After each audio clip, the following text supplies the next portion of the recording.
সুপ্রিয় দর্শক, এই মুহূর্তের সবথেকে বড় খবর। দর্শক, এবার সুপ্রিম কোর্টের বিচারপতিরা যা পারেনি তা মাত্র 5 মিনিটে করে দেখালেন কলকাতা হাইকোর্টের বিচারপতি রাজাশেখর মান্থা। রাজাশেখর মান্থার নির্দেশে একেবারে চাকরি গেল এক হেভিওয়েট তৃণমূল নেতার। দর্শক, আপনারা জানেন সামনেই 2026-এর বিধানসভা নির্বাচন, আর এই নির্বাচনকে কেন্দ্র করে দিন দিন রাজ্য রাজনীতি একেবারে উত্তপ্ত হয়ে উঠছে। এই আবহে জোর কদমে তদন্ত চালাচ্ছে কেন্দ্রীয় তদন্তকারী সংস্থার সিবিআই আধিকারিকরা। শিক্ষক নিয়োগ দুর্নীতি থেকে শুরু করে গরু পাচার, কয়লা পাচার, রেশন দুর্নীতি, এমনকি 26,000 চাকরি বাতিল মামলার তদন্ত এখনও পর্যন্ত চালিয়ে যাচ্ছে কেন্দ্রীয় তদন্তকারী সংস্থার ইডি এবং সিবিআই আধিকারিকরা। এই আবহে একের পর এক চাঞ্চল্যকর তথ্য উঠে আসছে। কিছুদিন আগেই সিবিআইয়ের তৃতীয় সাপ্লিমেন্টারি চার্জশিটে জৈনিক অভিষেক ব্যানার্জির নাম উঠে এসেছিল এই শিক্ষক নিয়োগ দুর্নীতি কাণ্ডে। তবে কে সেই অভিষেক ব্যানার্জি তার কোনো উল্লেখ করেনি কেন্দ্রীয় তদন্তকারী সংস্থার সিবিআই আধিকারিকরা। জানিয়ে গোটা রাজ্য রাজনীতিতে একেবারে নতুন করে শোরগোল পড়ে যায়। এছাড়াও বিকাশ ভবন থেকে যে বস্তার বস্তা নথি কেন্দ্রীয় তদন্তকারী সংস্থার সিবিআই আধিকারিকরা উদ্ধার করেছিল, সেই নথিতেও একাধিক শাসক দলের হেভিওয়েট নেতা মন্ত্রীদের নাম উঠে এসেছিল।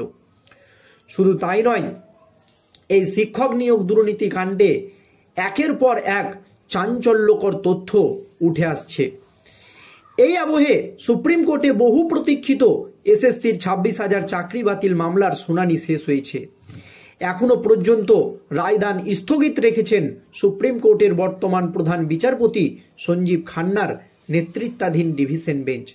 যা নিয়ে একাধিক প্রশ্নও উঠেছে। আর তখনই একেবারে চরম পদক্ষেপ কলকাতা হাইকোর্টের বিচারপতি রাজাশেখর মান্থার। অনেকেই বলছে সুপ্রিম কোর্টের বিচারপতিরা যা এতদিন করলো না, এবার সেটা মাত্র 5 মিনিটে করে দেখালেন কলকাতা হাইকোর্টের বিচারপতি রাজাশেখর মান্থা। ঠিক কি হয়েছে আজ কলকাতা হাইকোর্টে শুনুন দর্শক। তৃণমূলের শিক্ষক নেতা শেখ সিরাজুল ইসলামের চাকরি বরখাস্তের নির্দেশ দিলেন বিচারপতি রাজাশেখর মান্থার ডিভিশন বেঞ্চ। বিচারপতি মান্থার পর্যবেক্ষণ, হাওড়া স্কুলের শিক্ষক নেতা দুর্নীতি করে চাকরি পেয়েছেন, কোনোভাবেই চাকরিতে তাকে রাখা যাবে না। বুধবার থেকেই এই নির্দেশ কার্যকারী বলে স্পষ্ট জানিয়ে দিলেন কলকাতা হাইকোর্টের বিচারপতি রাজাশেখর মান্থা। সম্প্রতি হাওড়া জেলার তৃণমূল এর মাধ্যমিক শিক্ষা সেলের সাধারণ সম্পাদক করা হয়েছিল সিরাজুলকে। 2001 সালে হাইকোর্টের নির্দেশে তার চাকরি গিয়েছিল। তার বিরুদ্ধে সেই সময়ে শ্লীলতাহানির অভিযোগ ছিল, কিন্তু তারপরেও তিনি চাকরি করে গিয়েছেন। এবার ওই শিক্ষকের বিরুদ্ধে নিয়োগ দুর্নীতিতে যুক্ত থাকার অভিযোগ ওঠে। আদালতে এই বিষয়টি উল্লেখ করেছেন মামলাকারীদের আইনজীবী ফিরদৌস শামীম। গত 13 মার্চ হাইকোর্টের বিচারপতি বিশ্বজিৎ বসুর এজলাসে শুনানি ছিল। শ্লীলতাহানির মামলার পর আবার নিয়োগ দুর্নীতি উভয় অভিযোগে আদালতে দৃষ্টি আকর্ষণ করা হয়।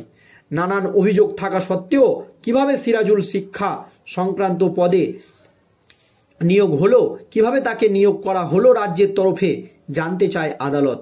কেন এফআইআর দায়ের করা হয়নি তা নিয়েও বিচারপতি বিশ্বজিৎ বসুর কাছে ভর্ৎসিত হয় রাজ্য পুলিশ। রাজ্য পুলিশকে একেবারে চরম হুঁশিয়ারি দেন কলকাতা হাইকোর্টের বিচারপতিরা। শুনানির পরই এফআইআর দায়ের হয়, কিন্তু এই এফআইআরের প্রভাব যাতে চাকরিতে না পড়ে তাই ফের আদালতের দ্বারস্থ হন সিরাজুল। বুধবার সেই মামলার শুনানি ছিল বিচারপতি রাজাশেখর মান্থার ডিভিশন বেঞ্চে। বুধবার বিচারপতি রাজাশেখর মান্থা গোটা মামলা শুনেই জানিয়ে দেন ওই শিক্ষকের নিয়োগ সম্পূর্ণ বেআইনি, তাই আজ থেকেই তার চাকরি বরখাস্ত করা হলো। শিক্ষক নিয়োগ দুর্নীতি কাণ্ড নিয়ে যখন রাজ্য রাজনীতি একেবারে তোলপাড়, একের পর এক চাঞ্চল্যকর খবর উঠে আসছে, তখন কলকাতা হাইকোর্টের এই নির্দেশ যথেষ্ট তাৎপর্যপূর্ণ বলে মনে করছে বিশেষজ্ঞ মহল। কারণ এই শিক্ষক নিয়োগ দুর্নীতির মামলার সাথে যুক্ত থাকার পাশাপাশি শ্লীলতাহানিরও অভিযোগ রয়েছে অভিযুক্ত তৃণমূলের শিক্ষানেতা শেখ সিরাজুল ইসলামের। সম্প্রতি হাওড়া জেলার তৃণমূলের মাধ্যমিক শিক্ষা কেন্দ্রের সাধারণ সম্পাদক করা হয়েছিল এই দুর্নীতিগ্রস্ত তৃণমূল নেতাকে।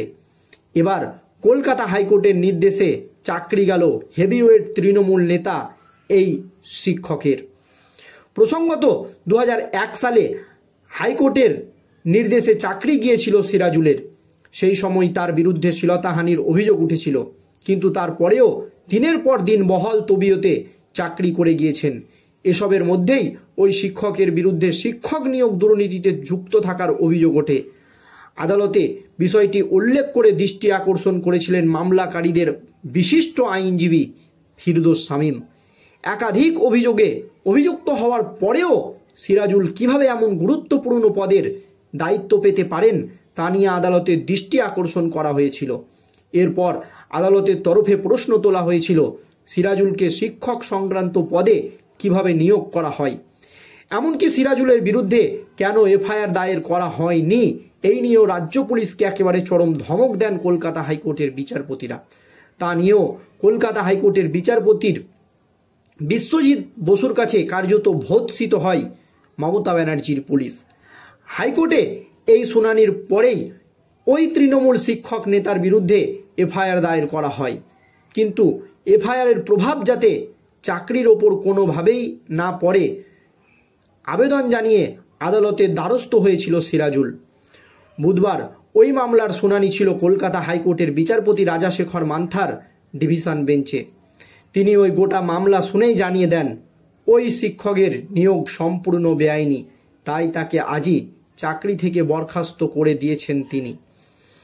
বিচারপতি রাজাশেখর মান্থার পর্যবেক্ষণ ছিল হাওড়া স্কুলের ওই শিক্ষক নেতা সম্পূর্ণ দুর্নীতি করে চাকরি পেয়েছেন, তাই তাকে কোনোভাবেই চাকরিতে বহাল রাখা হবে না, পরিষ্কার জানিয়ে দেয় কলকাতা হাইকোর্টের বিচারপতি রাজাশেখর মান্থা।